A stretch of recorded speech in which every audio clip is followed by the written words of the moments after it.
No pronunciamento feito ontem à noite, o presidente Jair Bolsonaro fez uma série de esclarecimentos em relação à crise causada pela pandemia e aos desenvolvimentos do país no mesmo período. Prometeu vacinar toda a população contra a Covid até o final do ano. Citou os valores destinados para o auxílio emergencial, o socorro oferecido ao setor de bares e restaurantes e também a nova lei de auxílio ao setor de eventos. Lembrou sobre o desenvolvimento de rodovias e a privatização na administração de estradas, portos e aeroportos. Falou também da ampliação do sinal de internet em locais mais afastados. Em relação à crise econômica desenvolvida durante a pandemia, Bolsonaro colocou a culpa em estados e municípios. Vamos ouvir. O nosso governo não obrigou ninguém a ficar em casa, não fechou o comércio, não fechou igrejas ou escolas e não tirou o sustento de milhões de trabalhadores informais. Sempre disse que tínhamos dois problemas pela frente: o vírus e o desemprego, que deveriam ser tratados com a mesma responsabilidade e de forma simultânea. Está aí um trecho do pronunciamento de ontem do presidente da República, Jair Bolsonaro, em cadeia nacional. Eu quero saber de você, Serrão, o que você achou? Foi um ensaio do roteiro que será utilizado basicamente por Bolsonaro para a campanha reeleitoral de 2022.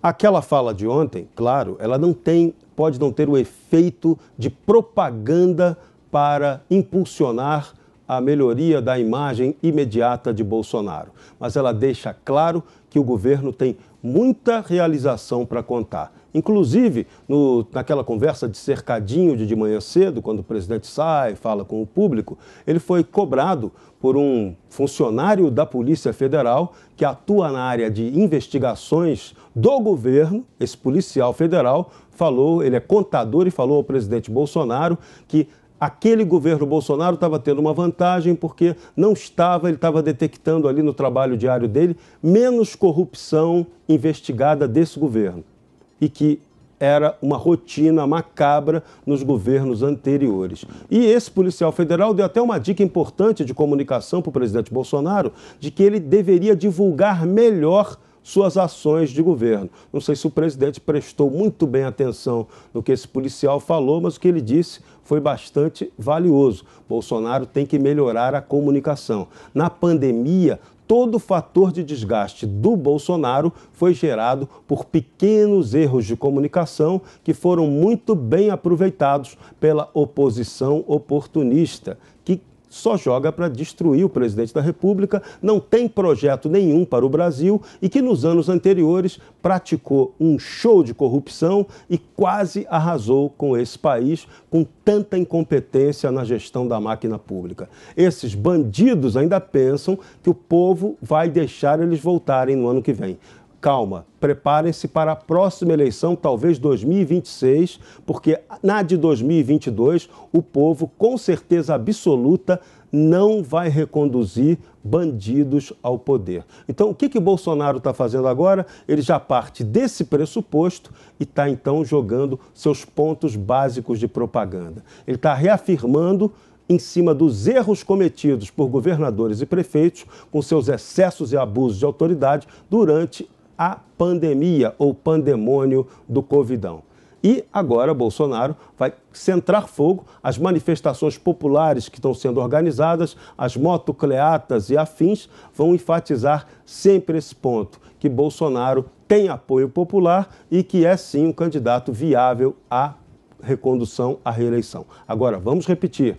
Tudo vai depender, o sucesso de Bolsonaro dependerá decisivamente do desempenho econômico. E ontem, na fala dele, ele listou vários pontos que estão mostrando que a economia vai melhorar. O desespero da oposição é que a economia melhore, porque se isso acontecer, ficará muito difícil bater o Bolsonaro com todo o desgaste, com todos os erros de comunicação que ele cometa na eleição do ano que vem. Constantino, quais os destaques aí da fala do presidente da República que você traz para a gente? Paulo, o primeiro destaque seria o tom, né? Um tom sóbrio, sereno, e eu acho que ele acertou nesse tom. Segundo lugar, ele apresentou dados, né? Dados de conquistas, de ações do governo federal que muitas vezes são ignorados por uma mídia que diz que, infelizmente, precisa dar boas notícias, né? Às vezes. Então, ele usou esse canal para fazer ali um pronunciamento mostrando ações do governo. Além disso, teve a questão da pandemia, que ele lembrou duas coisas. Primeiro, que o governo está agindo para adquirir vacinas. E só um parênteses aqui, Paulo. Muita gente na oposição é muito condescendente, é muito benevolente na hora de dizer que é verdade que médicos ligados, por exemplo, ao governador João Dória ou outros da oposição, o próprio Randolfo Rodrigues, quiseram condecorar ou recomendaram a cloroquina, mas isso foi numa certa época, depois mudou. Ora, se numa certa época o presidente se mostrou mais cético em relação à vacina, isso também ficou para trás. O ponto é que agora o governo comprou muita vacina e o Brasil é o quarto país que mais vacinou no mundo, né? Então ele está mostrando isso e ele frisou ali que não foi responsável por essas medidas restritivas que não salvaram vidas, mas que destruíram economia, empregos e, portanto, vidas, né? Então ele quis deixar isso muito claro.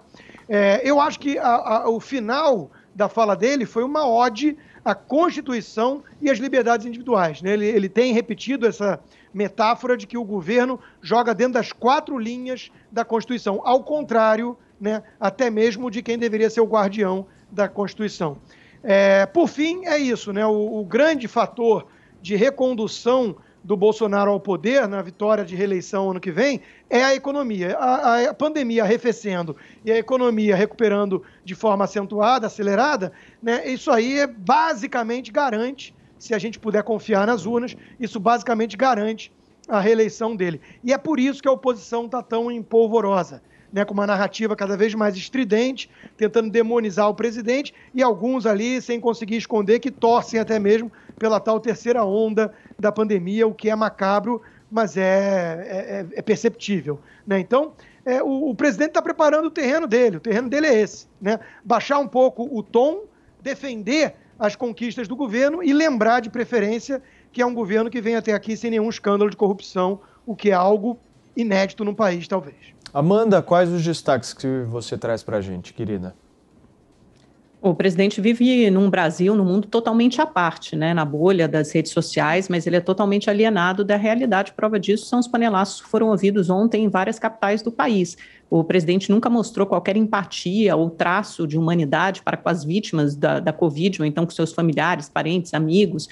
E a gente sabe disso por todas as declarações, não só pelas ações e atitudes, mas por várias declarações que ele deu, né, que o Brasil era um país de maricas, idiota quem fica em casa, chega de frescura, de mimimi. Nunca vi Bolsonaro visitar um hospital sequer durante mais de um ano de pandemia. Ele começou dizendo que sente profundamente cada vida perdida no Brasil. Não é verdade. Ele sempre promoveu aglomerações, nunca usou máscara, demorou para comprar vacina. Isso não é um mero erro, um equívoco, foi um método. E a CPI está mostrando nisso. Ele não apostou em vacina, ele deixou de comprar, teve várias chances, ofertas de comprar Pfizer, Coronavac, não ouviu a ciência, não ouviu os dados, os resultados, sequer recebeu essas empresas, não foi atrás de saber, não foi atrás da vacina, preferiu acreditar num remédio ou mais de um remédio sem comprovação científica, principalmente a cloroquina, e na tese falaciosa, furada também de imunidade de rebanho. Tudo isso está sendo desmascarado, descortinado, desnudado pela CPI. Esse é o principal serviço que a Comissão Parlamentar de Inquérito está prestando